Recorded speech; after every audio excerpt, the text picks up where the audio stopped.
Ça ressemble à une impasse, surtout dans la mesure où finalement toutes les solutions qui sont apportées sont les mauvaises solutions. Les premières solutions, et vous l'avez dit, et on en fait le constat aujourd'hui, c'est la réponse policière. La réponse policière, elle est inutile. Pourquoi?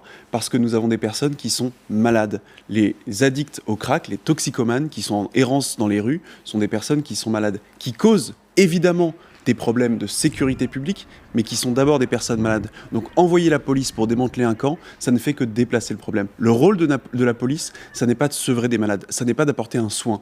Et les réponses de la ville, notamment, à travers son fameux plan crack à près de 10 millions d'euros, c'est d'abord d'offrir des solutions d'hébergement d'urgence pour ces personnes-là, sauf que ce sont des personnes qui sont en errance dans la rue. Et le crack est une drogue qu'on dit sociale, c'est-à-dire que les personnes ont besoin de se retrouver pour consommer. Donc on se retrouve dans une situation où on a d'une part les riverains légitimement qui demandent à ce que les forces de police puissent être présentes.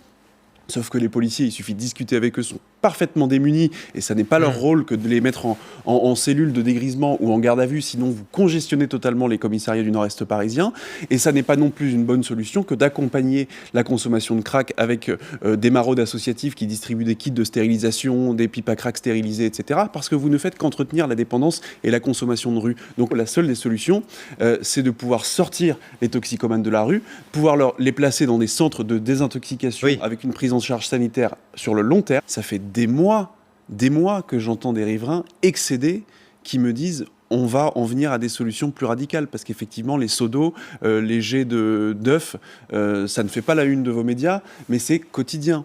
Et quand vous avez des riverains qui se sentent à ce point déconsidérés, à ce point abandonnés, à ce point déclassés et même parfois méprisés par leurs propres élus qui considèrent que leur indignation et leur exaspération est déplacée au regard de la misère sociale des toxicomanes, c'est un peu ça aujourd'hui qu'on leur fait comprendre, c'est d'autant plus perçu comme une violence et comme une injustice